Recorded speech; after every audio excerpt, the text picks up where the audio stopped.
Okay, if I could have everyone's attention, we want to go ahead and get started with our meeting today. And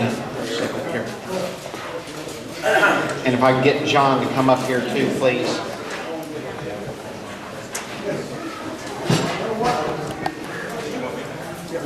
Let me ask Steve Bias if he would lead us in prayer today. And if we could have David Swafford, our United States Navy retired captain, lead us in the Pledge of Allegiance. So at this point in time, Steve, if you would go ahead. Our Heavenly Father, we thank you so much for all the wonderful blessings that you give us. We thank you that we still have the opportunity to have a meeting like this, and Lord, to help set the direction of our state and our nation. And Lord, we pray that you'll be with the speaker today, that he will impart some measure of your wisdom to us in the battles that we have to fight in the political world. And Lord, we pray that your blessing will be on our country and our state. As we pray in the name of our Savior. Amen. Amen. Salute, pledge. Pledge allegiance to the flag of the United States of America and to the republic for which it stands, one nation under God, indivisible, with liberty and justice for all. Okay, thank you very much. Our guest speakers are going to have to leave a little bit early today, so we'll do all the announcements at the end, and we may have a number of candidates show up here today. We may give them a few minutes to introduce themselves at that point in time too. I'm going to go ahead first and introduce someone that is not a stranger around here. Our State Insurance Commissioner John Doak is finishing up his first term, and I would guess maybe, have you filed already this morning? I have filed. He's already filed, so he's definitely going to run again. Whether or not he draws an opponent, only time will tell. But anyway, I personally think that John has been the finest insurance commissioner we've ever had in the state of Oklahoma. Certainly in my 30-year activism of politics. We also have with us here today, without question, the finest person we've ever had to serve as labor commissioner, and that's Mark Costello. Well, I'm going to introduce John here. If you would please come on over here, John, because John, of course, being the insurance commissioner, Mr. Goldwater Jr., AUH20JR, all right? Junior. Barry Goldwater Jr. is in the insurance business, and I'm just visiting with him before the meeting. He says he knows all 50 insurance commissioners in the United States. Now, personally, I think we've got the best. And Mr. Goldwater would certainly say we have one of the finest, hardest working insurance commissioners in the United States. But anyway, please welcome John. He's going to introduce that. Thank you, Charlie. Thank you very much. Thank you for your hospitality to be back, and it is a privilege and an honor to be here. And I want to recognize the reason, why I'm able to do the things that I'm able to do is some of you have had the opportunity to meet, but I want to thank my wife, Debbie, who's here with me. Help me give her a welcome. Thank you. She does a great job, allows me to do the things I do, but it is such an honor and privilege to be here. Filed again today. I'm excited. I'm working on my fifth tour of Oklahoma. Yesterday I was just in McAllister and in Holdenville. Tomorrow I'll be in Idabel and Hugo, and really just carrying the message of what we talk about here in this meeting, and why I was elected in office is because you all supported me early on when no one else was or is, and you all believed in me, and we've been able to carry that message for the last 3.5 years. And so I want to say thank you very much for the opportunity to serve you and serve Oklahoma. We've got a lot of folks that were coming up on the year anniversary of the tornado, and our sick friends in 16 counties, and we have been very, very active continuing to meet their needs. And Commissioner Costello, you do a wonderful job. Thank you for everything that you do for the state, because I see and read about how often you're out, and thank you so much for doing a great job, sir. Thanks. We've got a a brief time, and Charlie really accommodated us. I wanted to make sure that you all had an opportunity to say hello, and I've had the opportunity over the last 3.5 years to be around former Congressman Barry Goldwater Jr., and it's been an honor and a privilege. I was just with him not too long ago in Phoenix and had a tour of the Goldwater Institute, and he walked me down through pictures of his childhood and all through history of being around his father and the things which he's done. And one of the things not many of you may know, he helped fund the National Weather Service, which is located on the University of Oklahoma campus, which enables us to have the technology that we have today while he was in Congress. So, the foresight of some of the things that he did while he was in Congress are still helping Oklahomans today. But, I'm going to let Barry come up here and talk. He is really a sought-after speaker all over the United States in the spirit of liberty and the message that he delivers. So, without further ado, would you all help me welcome Congressman Barry Goldwater Jr.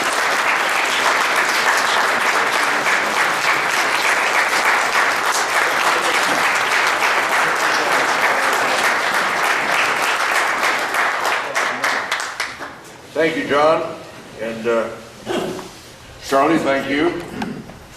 OCPAC is a powerful organization, and we owe you a lot for your dedication over these past 30 years.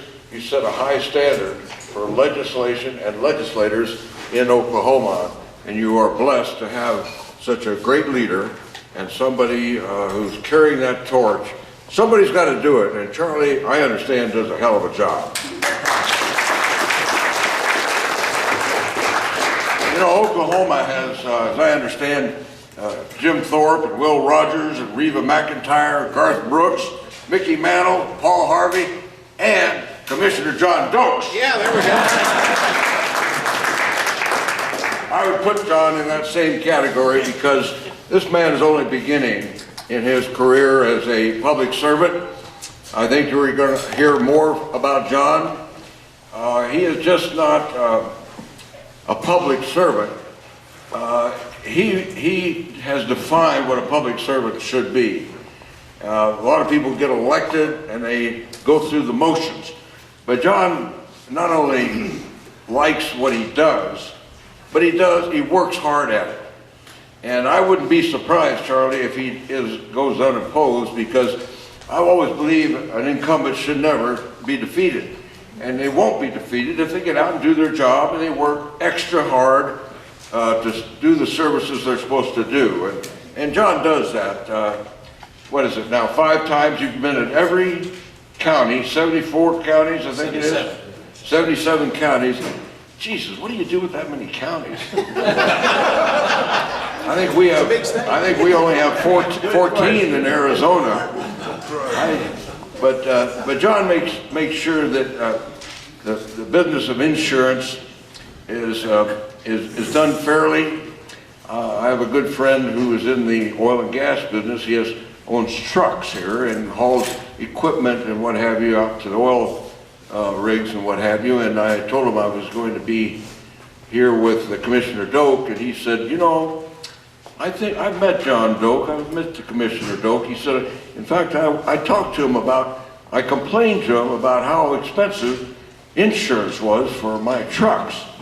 And, you know, he just didn't come across as some old bureaucrat just, trying to appease me.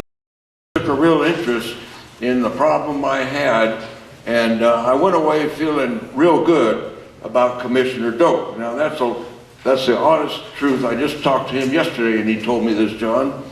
And I've worked with you now for, I don't know, about 5 or 6 years in my business, and I work with, as we said, 50 commissioners, because insurance is a state-based regulated industry and not regulated by the federal government. But that is under attack with Dodd-Frank and the Obamacare. They are trying to pull insurance into the federal jurisdiction. But if you recall back in 2008, when we had the recession, you know, we had the bank failures and the financial institutions going bankrupt, but not one insurance company except maybe just for a few, had any trouble. And that's because state-based regulation made sure that these insurance companies were well-funded, they had good surplus and capital, that they complied with the law, and they were audited. And as a result, our insurance industry survived that economic meltdown. And a lot of that is attributed to John, his staff. He's got a terrific staff, and he believes in governing well. And he's done such a good job that he's returned, I think he said, $17 million over what? 3.5 years. Over 3.5 years back to the state legislature that he didn't need, that was appropriated and authorized and appropriated for him. You know, and that speaks well of John. And I just know him to be a good guy, and his wife Debbie is just a sweetheart. I love talking to her over Facebook. She's good. She gives good Facebook, as I say. You know, I don't know really what to talk about here today. My name is Barry Goldwater. I happen to serve in the Congress alongside my father, who was in the United States Senate. And not too many times a father-son serve at the same time. Growing up, I was always in love with my father and admired and respected him. Didn't see much of him because early in my life he was off over in Europe and Asia fighting the Second World War. And then he always kept pretty busy, but he got into politics. But all this time I always felt I wanted to go in business with my dad. I could see the sign over the wall, over the store, Goldwater and Son. I didn't realize I'd have to go all the way back to Washington to Congress to go into business with my father. But we had a good time, and it was an honor to serve in the House and at the same time that my father served. He kind of, I guess in 1964 and even before, believed in limited government, and he believed in a kind of a libertarian conservative philosophy that you know, we are endowed by our Creator, that we are all equal under the eyes of God, and that we are spiritual beings. And being a spiritual being, we don't like to be put into groups. We like to be free. And man always does better when they're free. And history points this out over and over and over again, which was the basis and thesis, I think, of his beliefs, his philosophy that he kind of developed and tried to define what a conservative was. Over the years, it's had a bumpy road. It's been challenged by various other beliefs or shades of conservatism. We've had social conservatives, we've had religious conservatives, right, well, I don't know what, there's been a whole bunch of conservatives. And I always like to tell people that when you're out campaigning and you're in politics, let's not get carried away with these outside parts of politics. Let's stick to our core values. Put abortion and gay rights and other of those kinds of issues on the shelf until after the election. They're very important issues and they need to be discussed, but they're very divisive. But there's nothing divisive about a conservative or a libertarian's core values of limited government and personal responsibility and a strong national defense. Those are core values we all agree with. And I think if we sell that, we will win these elections nationwide. I think this year the Senate, the United States Senate, is going to go Republican. Looks very good. Of 11 seats, Republicans lead in 11 seats right now, Senate seats, 3 of which are incumbent Democrats. It looks like it's going to be a sweep for the United States Senate. But just in saying, this country was founded as a system of federal. It's a federalist system where you have a variety of states and you have a central government. And it was Madison and Jefferson back in those days that fought over whether we ought to have more power in Washington or the states should the power should be dispersed to the states. And it was a lively argument, and that argument continues today. It's important for policy, for determining policy. Who should control? Should the states control or the federal government control over speed limits or the environment, over welfare, education? And should the government be involved in the housing industry? Freddie Mae and Freddie Mac were instrumental in bringing down this country in 2008, a federal program. Where does that belong? Or does it even belong? These are questions that have been debated today and as they were back in Madison and Jefferson's time. It's a classic struggle. John Maynard Keynes against Milton Friedman, the Chicago School. You have MSNBC versus Fox. You have conservatives versus Democrats, or versus liberals, and Republicans versus Democrats. This fight is going on today, as it was back in those days, and it will continue on into the future. And you know, the Congress is at an all-time low of less than 15% favorable. It's even cockroaches and witches and the IRS have higher ratings than the Congress.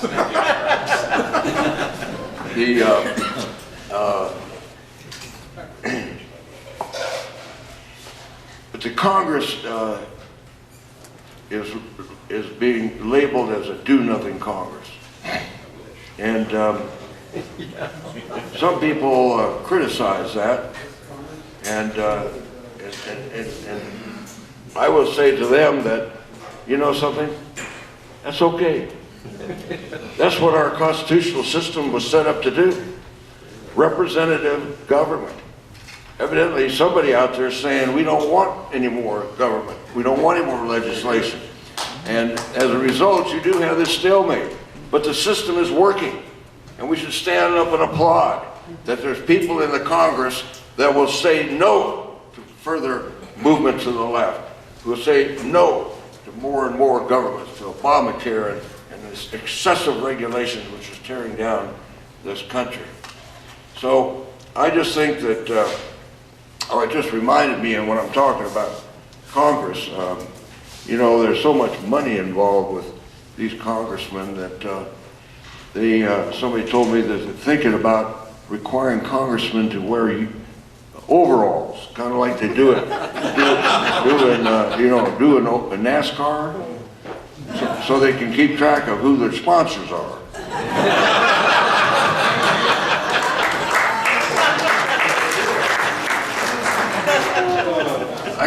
I gotta close with a little story about the state legislature. There was in the South someplace, there was a brand new state legislature. His name was Bobby. And he took his work very seriously, and he would spend all day and sometimes late in the evening working and on committees and what have you. And these were very important issues he was having to deal with. This is what he told his wife. And one day his wife says, you know, I'm getting tired of all this legislature. He says, I'm going to come down there and see what you really do. So she went down to the state legislature, and he worked there and did his legislative business. And when they got through, she said, well, let's go to your restaurant and see where you eat. So they went over to the restaurant, and they walked in, and the hat check girl says, hey, Bobby, nice to see you back. The maitre d' came up to him and said, hey, Bobby, you want your usual table? And I went and sat down, and the waitress came up and said, hey, Bobby, you want your usual martini straight up with olives? Yeah, okay. Well, with that, the wife got a little pissed. And said, this is, I've seen enough. Now, you just take me home. I've had enough of this legislative business that you talk about. So they got in the car, in the taxi, and Bobby reached over to explain to her that what was going on. And she said, "Bobby, you take your hands off of me. Take me home right now." With that, the taxi cab driver looked over his shoulder and said, "Hey, Bobby, you got a hot one tonight." Well, thank you very much. I found out that they've got to go, but we can take 2 quick questions. Very quick questions. Anybody? 2 quick questions. Of course, after that last joke, all right, yes, sir. What do you think of the excessive executive orders that are going on, and how can we stop that? You know something, that has been going on from president to president. It's not a new phenomenon. I think to the degree that President Obama has taken it, has set all records.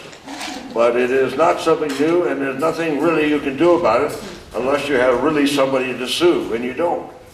So, you know, just like a lot of things that's going on today, like Obamacare, what have you, it's going to have to wait until 2014 and the elections and we make changes. I think we have a great opportunity this year to take back the Senate, take back the House, and attack that problem. But until then, there's not much we can do about it. One more. Don't be shy. Yes, sir. I totally have laws. We're held accountable 100% for everything, including putting the seatbelt on. Not under here, but over here. They're stealing our constitutional rights. They're stealing all of our rights and liberties. They're taking our property. Well, I just disagree, and I would like to know, do you think that that's wrong, that we can't? I don't understand why we can't do anything. We have people everywhere in government. We got the biggest government I can imagine, and there's nobody can. Well, you can sue the President of the United States. You can sue the President of the United States, but you're not going to get any results probably for 2 or 3 years, and by then he'll be on his way out. I don't understand why that is. If I do something wrong, the IRS comes in with guns and they take everything immediately without a search warrant. If he's doing something to steal the whole country from us, why can't we get one of the government agencies to do that to him? It's pretty obvious. He said we're going to have a transparent. The answer is not that simple. Good. I wish it is, and I agree with you, but it's not that easy, or it would have been done. I didn't say it was easy. Yeah. Mr. Goldwater, thank you so much.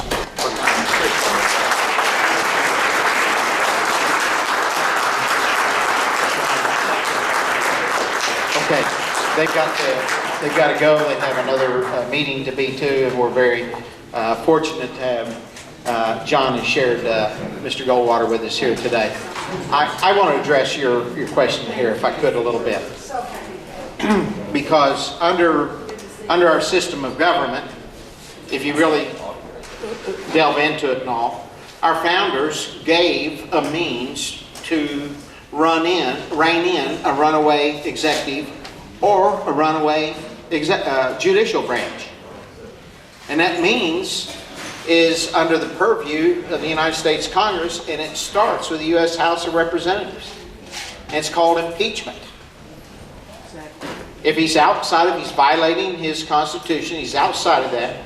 If he's stepping on or encroaching upon the other 2 branches of government, then impeachment is a way to rein him in. So why haven't they done it? Well, part of it is a result situation, just like Mr. Goldwater said. In fact, I asked that question of James Langford when he was here time before last, probably a year and a half ago. And he said there isn't enough support within the Republican-controlled Congress to file for impeachment. And you have absolutely no chance to get a conviction of impeachment in a Democratic-controlled Congress. So that's one problem. Now there's another means, and it's called the money. And again, it rests with the United States House of Representatives. And what we saw last early October, late September, was that effort go into process. It wasn't started in the House, it was started in the Senate. by a senator named Ted Cruz when he stood in the well and spoke for, what, 21 and a half, 22 hours, something to that nature. Tired, sick and tired of the kind of leadership coming out of the United States Senate. He actually set the tone for leadership and called for the government shutdown. And the government shutdown would have worked if you didn't have people like Tom Coburn and Tom Cole and many others cutting the legs out from under people like Jim Bridenstine, maybe Mark Wayne Mullen on that issue, certainly Ted Cruz and others, that had this one message: we'll fund everything in government, even this bloated government we have today, we'll fund every single bit of it, piece by piece or in total, with the exception of Obamacare. Yeah. And that was the one message that should have been the only thing come out of every Republican's mouth. Yeah. But it wasn't within a week before they were already coming up with variations of that and alterations and other ideas and things like that. So they diffused their message, and you had others that were cutting their legs out and saying, it won't work, it won't work. And you're right. That's called a self-fulfilling prophecy. It will not work if you're not in unity on this. So that's the two means to do this. You can't, suing the president's ridiculous in my opinion. You know, but anyway, that's the condition of it. Yes, sir. Well, as I understand it, one of the main functions of the Federal Bureau of Investigation is to go after people who abuse their authority and take away our constitutional rights. When I joined the Marine Corps in 1955, I was just a reserve in the Marine Corps. But first thing they told us was, if your commanding officer, even the president, tells you to do something against the Constitution, you don't do it. These people, and Obama, the first thing he says, I'm going to have a transparent presidency. And I thought that was a strange thing to say.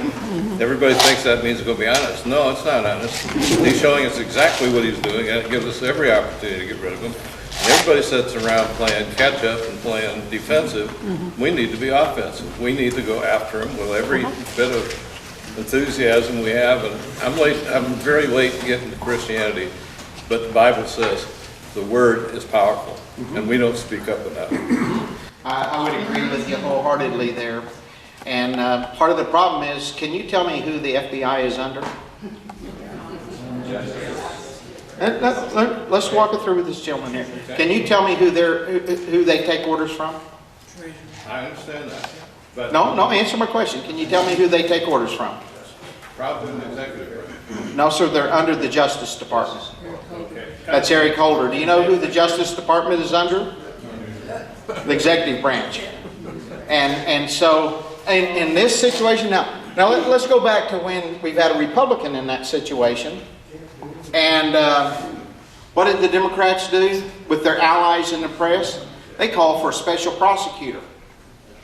And the press just went absolutely nuts. There's no way we could get fair investigation out of the FBI or the Justice Department under a Republican administration. We've got to have a special prosecutor. Well, where's the press been on this, asking for a special prosecutor? They haven't been there. Because they're all liberals. And as much, yeah, because they're all liberals, because they're the fifth wing or the fourth branch or the third or the first or second or the double zero branch of the Democrat Party, whatever you want to call it. They're there to do cover for those folks.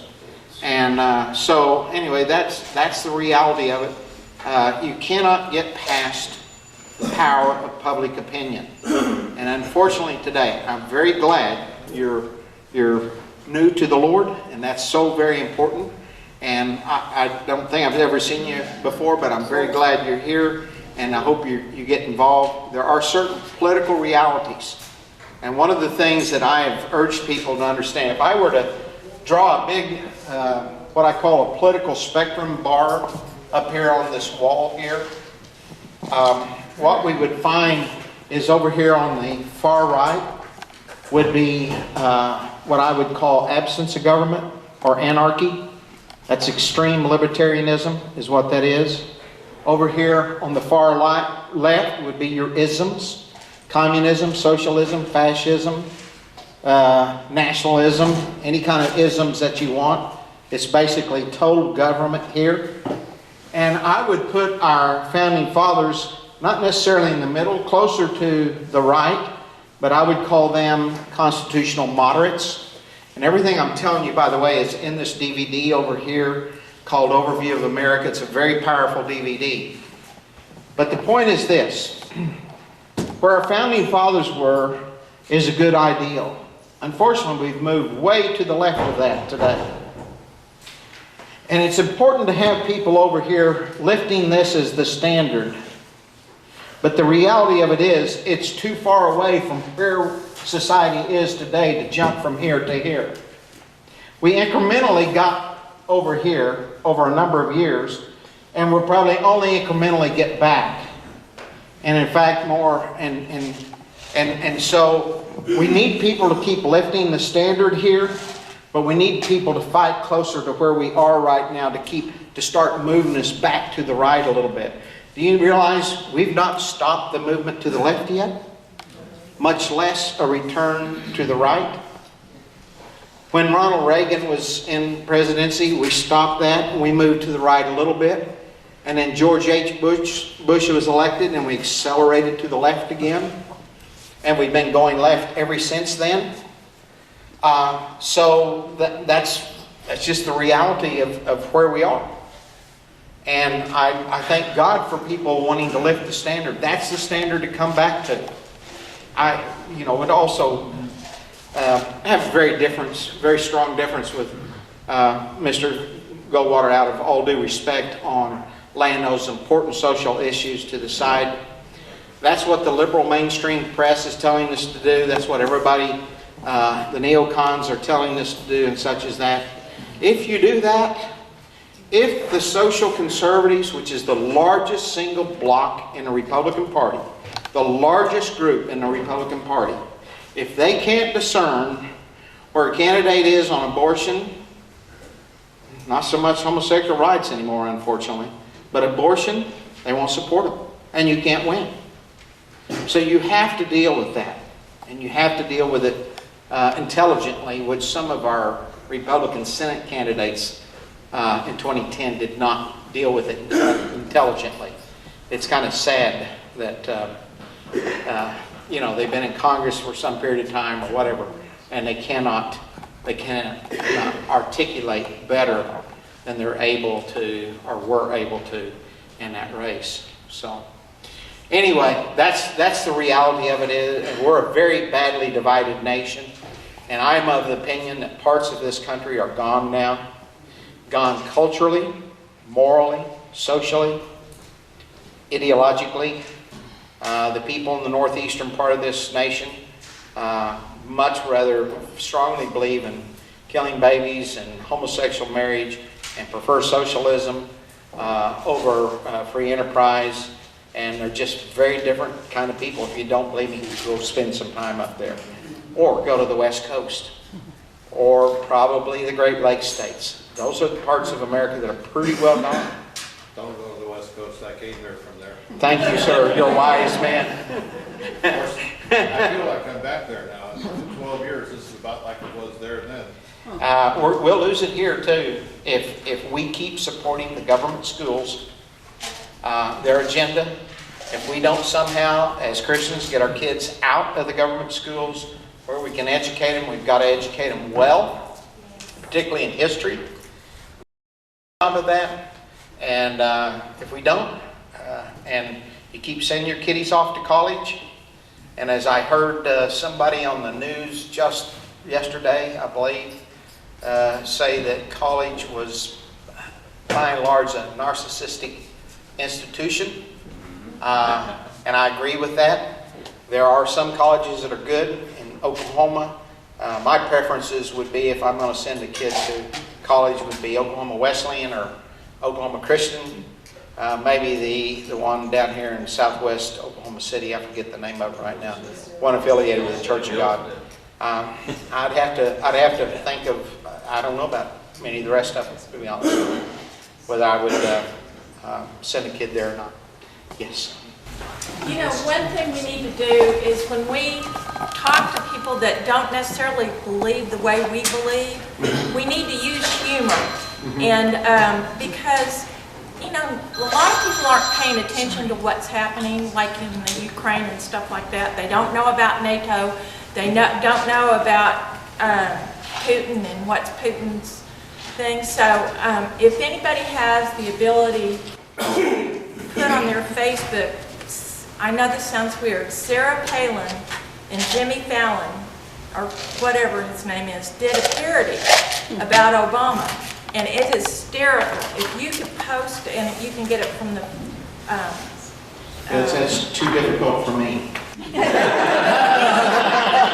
need to be smart and use humor and not come down so hard and have one-liners and just say, okay, you know, it's not the U.S. government's money, it's your money, like a one-liner. Yeah. Because we do have to fill in this education deal, and thank you for letting me say that. Ken, come on up here. Yes, over here. Charlie Meadows. And here you talk like the world's coming to an end. That's not the Charlie Meadows I remember. You know that I need, well, you can probably... I'm an observer, and I see the changing demographics. Hey, Charlie, I just got back from the state capitol. I was number 2 in line. I got there at 5 o'clock in the morning. What did you file for? You know I can't help myself. It's an open seat again in the 82nd district, so I filed. The guy who was first in line got there at 9 o'clock last night and slept there with his family. Yeah. That's all I got is there. Is that Kobe Source's open seat?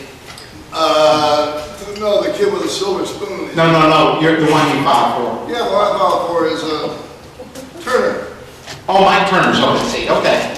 He spent $100,000 to win that seat. Now he's going for Congress, he's going to spend $500,000, he says.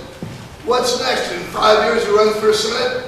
No, I'm gonna kick off and spends $10 million? I don't know. Yeah. But I know this, Charlie. I'm back, buddy. All right. And I know you're gonna let me have a chance to address, we'll talk to your growing body.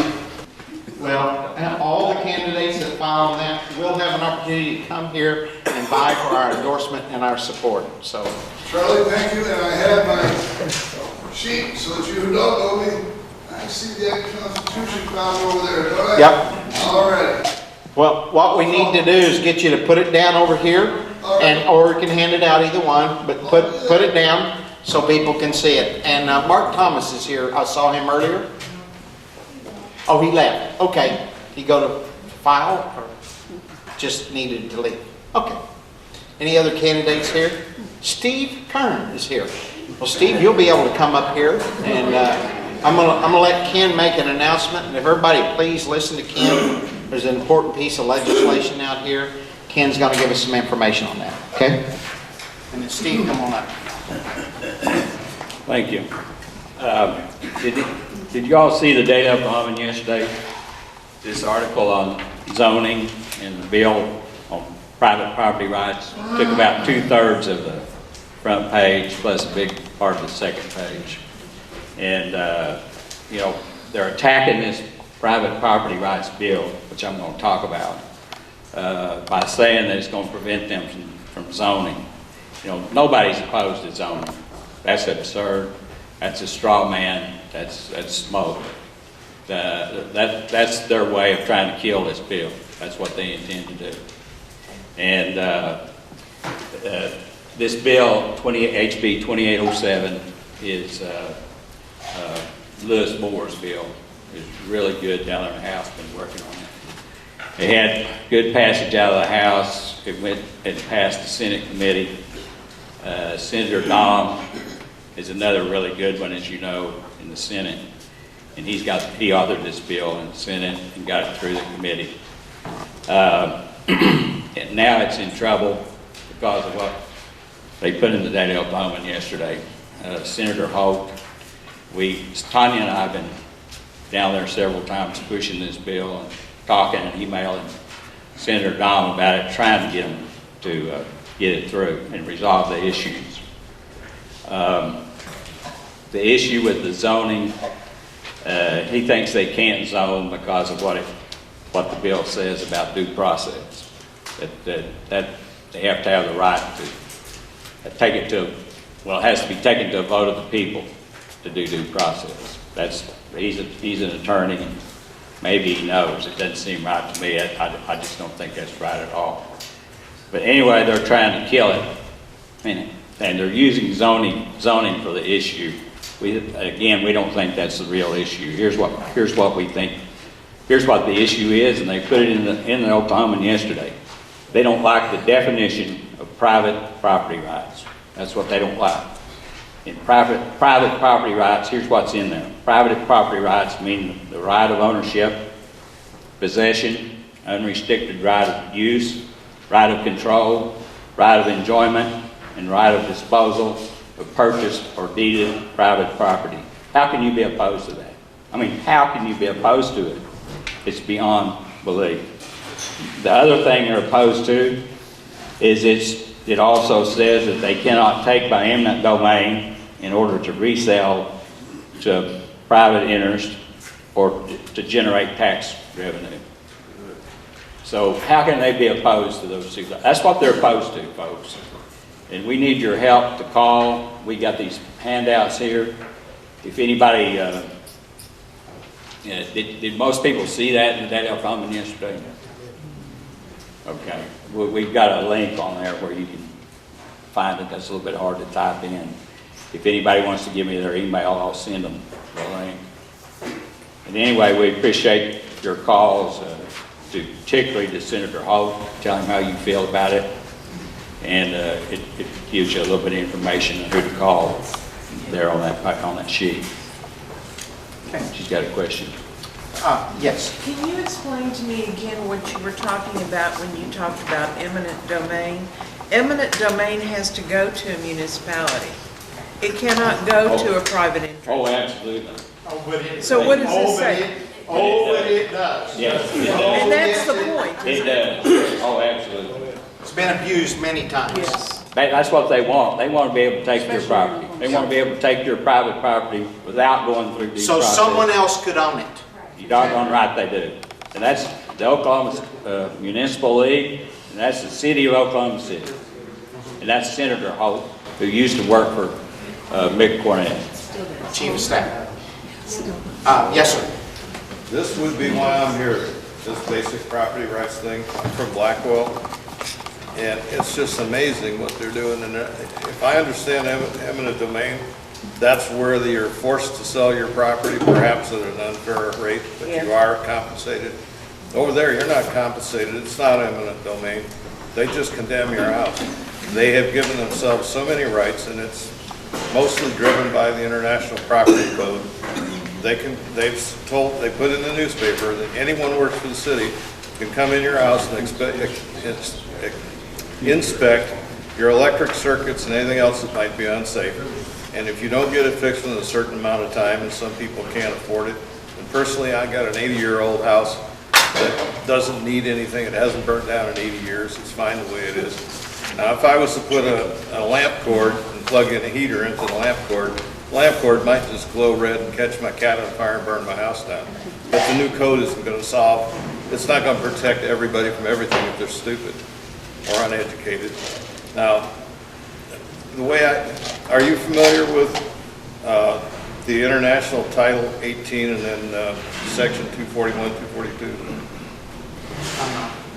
That states, Congress put it into effect, I don't know when, but I believe it's still in there. Anybody that is an authority over you, whether it's city, state, or county, if they use the color of law to take away your constitutional liberties, it's a felony. They're doing it. Now, all we got to do is find somebody that will go after them. In Blackwell, the citizens got together and hired an attorney. Now it's up to something like $20,000 to get the city council people and mayor recalled. Some people say, wait till we vote them out. Well, by the time we vote them out, how many more people are going to have their property damaged and they're run into bankruptcy? So we went through this whole process. Yesterday, or Monday, we had a city council meeting.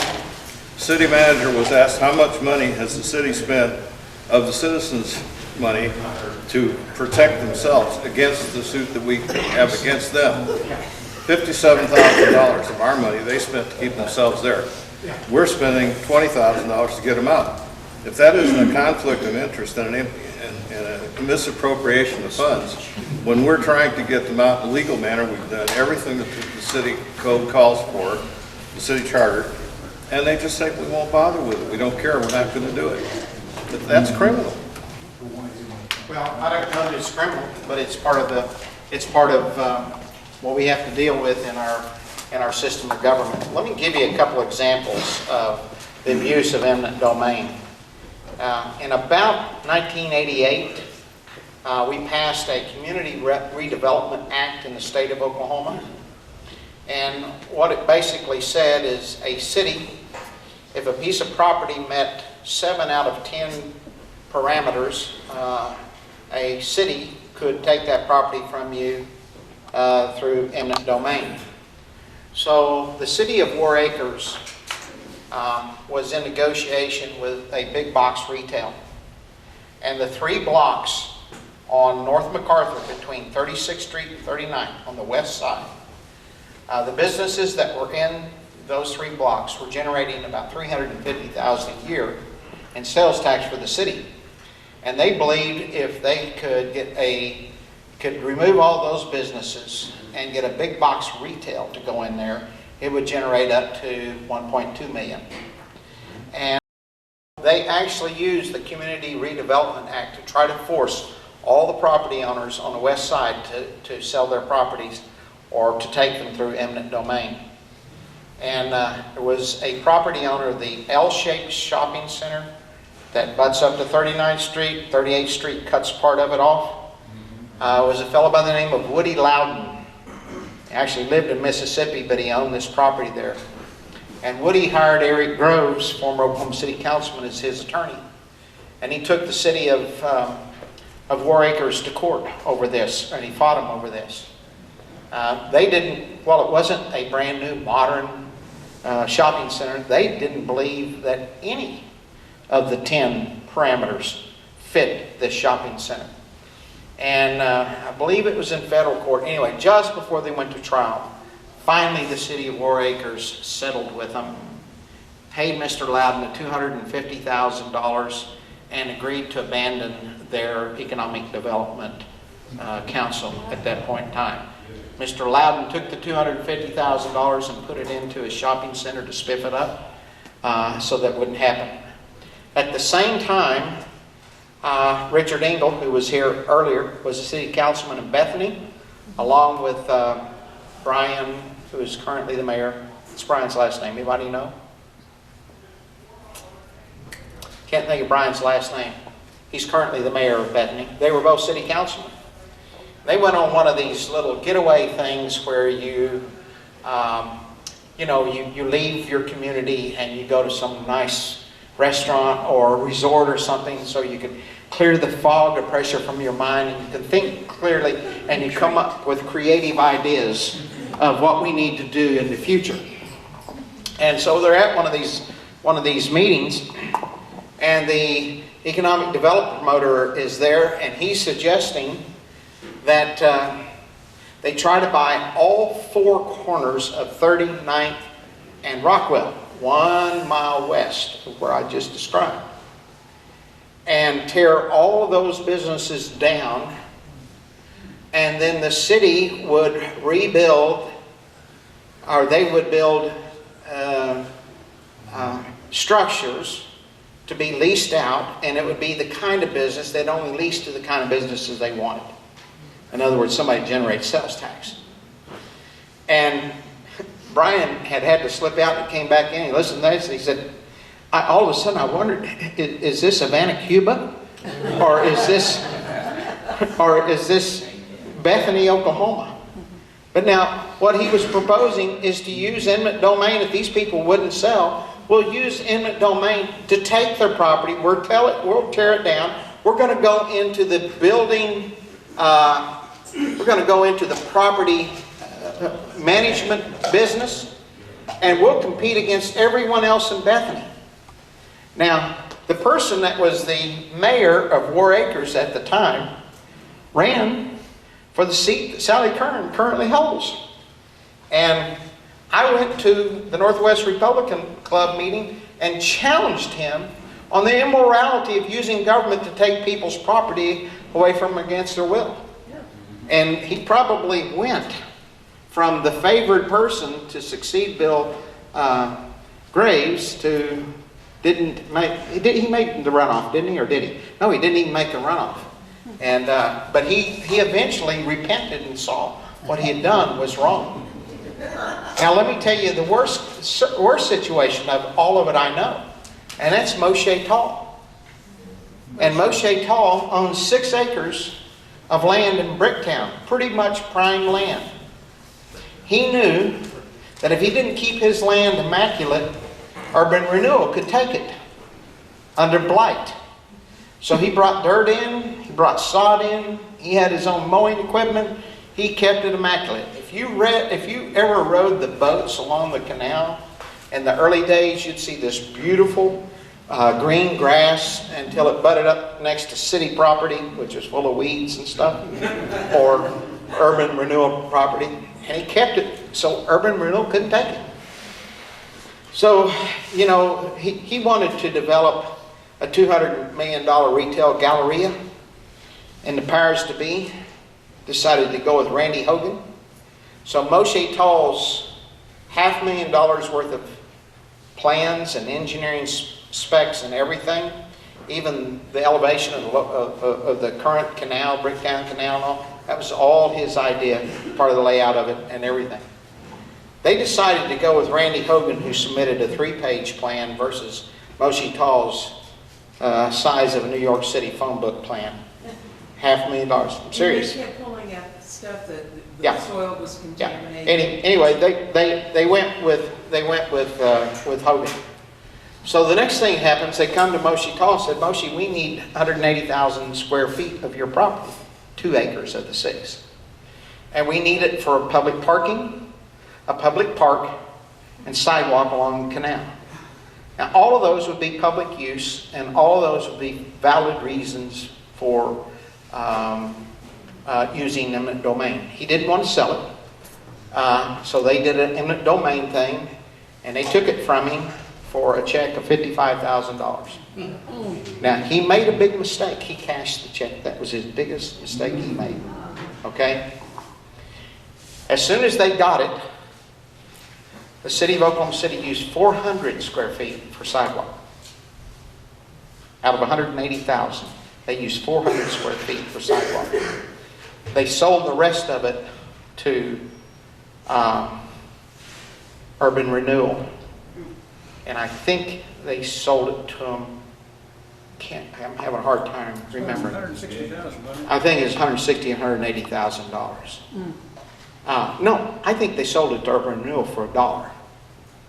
Then Randy Hogan bought it for $180,000.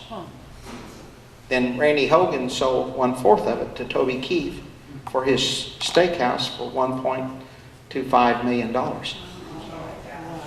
Now, anybody think Moshe Tall got a raw deal out of that deal?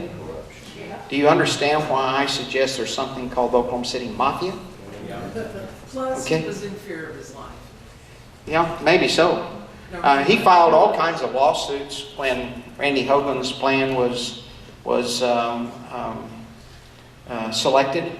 As a matter of fact, he filed a RICO lawsuit naming about 65 of Oklahoma City's most prominent people.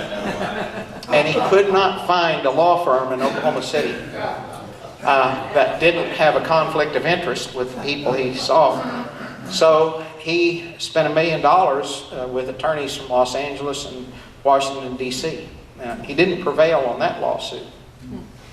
But there were other lawsuits. As a matter of fact, he came to this group and he got at least a number of people to sign on. I don't remember what it's technically called, but kind of like a class action lawsuit. And he actually sued the city attorney, who, I can't remember his name right now, that had been the city attorney at that time, who threatened him that if you do not withdraw the lawsuit, I'll countersue you and all the people. And that all occurred. And Moshe, working pro se,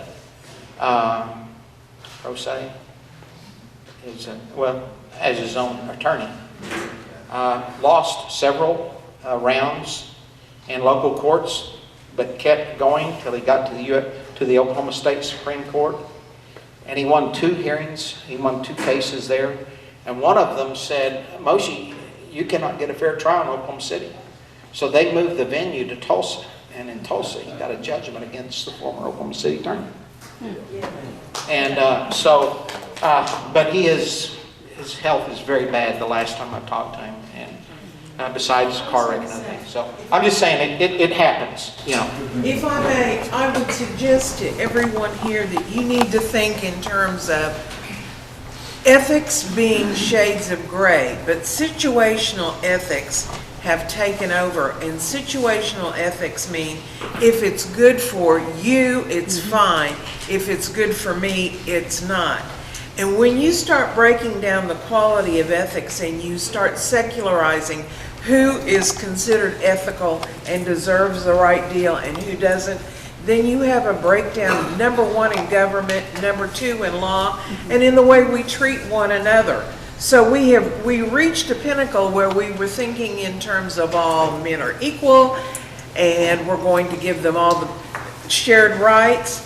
But we never got to follow through 100% on it because there were people, and I'm going to say this very tongue-in-cheek, the ACLU has defined the law as a basis or based on situational ethics, which means in the long term, if somebody complains that, give me any example, that me parking on the street is not good, but you parking on the street is fine, and I know that's far-fetched, then they can say, I want the right to park on the street, and I may only be one person. Or I want the right to have my language, the language of the country. And they may be in a very, very small minority. So we're dealing with situational ethics, and until we can articulate that to our congresspeople in such a way that they understand it, we're not going to get anything. Yeah, let me say 2 things and we'll close here.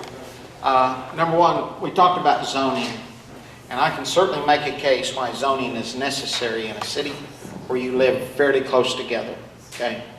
Because chickens are a good example right now. They're debating over, and you know, maybe part of the problem is you can use your property for anything you want to. You know, some people don't want to live next door in a tightly compacted neighborhood to a rooster that's going to wake them up at daybreak every day. So I can understand that. But how many of you think a community can survive without zoning? Okay, we got 2 or 3. Let me give you an example. There was some years ago, there was a small, tiny little prairie town in the southern part of Texas. And it was kind of rising up from the prairie, from the flatlands of Texas. And they didn't have any zoning laws. And today, they still have no zoning laws. Anybody know what city I'm talking about? Houston, Texas has never had a zoning law in Houston, Texas. And it shows Now, too. yeah, I was getting ready to say, you can maybe make the case where they should have had, you know. But I'm just saying, it certainly didn't prevent that city from rising up out of nothingness into, I think, the 3rd largest city in the United States now. It's larger than the state, it has more population, or at least the area, than the state of Oklahoma. One final story on situational ethics. When Mayor Mick Cornett, I don't dislike Mick personally, but when he decided to run for mayor, the first place he stopped off was the Northwest Republican Club. I went there that day. He spoke for about 7 minutes and he threw it open to the public. I raised my hand, he called on me first. I looked at everyone in the room and I said, if I could please, I have 3 questions. 2 and 3 are related to each other. Actually, all 3 of them are related to each other. I said, Mick, I don't know you all that well. I've been on his TV program. I've met him one other time. I said, I don't know you all that well, but I am very interested. I don't know if you're a Christian or not. I'm very interested when you have to make tough decisions. What is the moral basis, that moral philosophy you come from when you have to make a moral decision? Do you come from the belief that the end justifies the means? And he said, Charlie, he said, well, I don't know what you mean by that. He said, I'm a serious Christian. I read my Bible every day and I pray every day. And he started off with a political answer. And I stopped him. I said, I appreciate that, Mick, but I want to know what moral position, standard you come from when you have to make tough decisions. Do you believe that the end justifies the means? He immediately started with a political answer and I stopped him. And I asked the question a third time. And he shocked everybody in the room. He said, yeah, that is my philosophy. The end justifies the means. Now, he had agreed to come to OCPAC for a forum with all the mayoral candidates about a week before the election. We were meeting at the Golden Crown Edmond at the time. I always got to the room at 11, set it up, make sure it was ready. He showed up right at 11, and just the two of us. And he came up, he said, Charlie, I can't stay today, but I thought I'd come by and see if you had any questions you'd like to ask me. And I said, well, Mick, here about 4 months ago, I asked you this question about, is your moral compass one that believes that the end justifies the means? I said, you've had a little time to think that over. I wonder, do you still hold to that? He said, why is that important to you, Charlie? I said, I'll tell you why. I could have asked it differently. I could have asked you, do you believe in situational ethics? Do you believe in moral relativism? Because they're all three the same thing. Because if that's your philosophy, Mick, and I'm not accusing you of any wrongdoing, but if that's your philosophy, anytime you see something that you believe is a good end, you're capable of lying, cheating, stealing, or killing to get to that end. And he said, oh, I see. And he turned around and walked off. Okay? So, I mean, that's who we have as mayor. So, yes. Yes, Steve, come on up here. I'm sorry. I wondered what you were doing here. I wonder that myself sometimes. Yeah. Well, I went over and I did sign up. I'm an official candidate now. I wore this red tie because I wanted it to be known that I'm the reddest candidate in the reddest state. And now there are 6 in this particular race for Senate District 40. And I've knocked on, as up to this evening, I will have knocked on 5,900 doors, and I will go over 6,000 by Saturday evening. But the thing that I want you to know is that I'm knocking on primary voters mainly, and we're talking about states' rights. Everybody I talk to says, yes, we have got to do something about states' rights. I don't use the word nullification, those kinds of things, because people don't understand that. Yeah. But they do understand states' rights. Another thing that they're all opposed to is Common Core. They're all opposed to that. And as a pastor, my opening statement is, I want to keep Oklahoma being Oklahoma. We don't need to be California. We don't need to be New York. Amen. Every last one of them agree with that as well. And so one of the things, though, that really concerns me is that of all the doors that I'm knocking, I would have to say at least a third of those people are over 80 years old. Wow. And probably less than 10% are in their 20s or 30s. And that really concerns me when it comes to future elections. I know that there will be others that will start getting in, but I am encouraged that I do think that I've got a good shot at winning this thing. 4 of those candidates that are running against me live in Nichols Hills. Wow. One of the newest one is David Hooten, you know, the trumpeter. And I think all of those have over $100,000 at least. One of them loaned themselves $200,000. But I've raised around $30,000, and I think that's going to be enough. I've already got mail out going out this week to follow up on the doors. We've been knocking, things like that. So we're doing everything that we can. We're going to try to put out signs. If you want to help with the campaign, let me know. But anyway, we're just doing what we can do with what we've got to work with. So that's it. All right. Thank you, Steve. When we get to the interview process for that seat, we're not going to be here. And probably it'll be a special meeting. I need to talk with some of our other officers in OCPAC to determine what we're going to do, but it's not going to be here. It's too much of a conflict here. So we'll meet probably on a Saturday somewhere else, be my guess.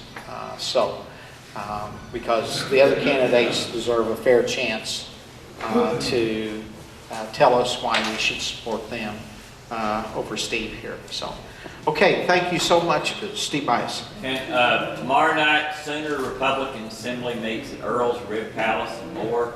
Linda Murphy will speak on the Common Core. Okay. The ribs are real good there. Okay. Are you going to talk her into running for? I've tried. Okay. All right. Well, folks, next week we'll have in alphabetical order Randy Brogdon, James Langford, and T.W. Shannon here next week. All three of the major Senate candidates. I'd urge you to get here early for a good seat.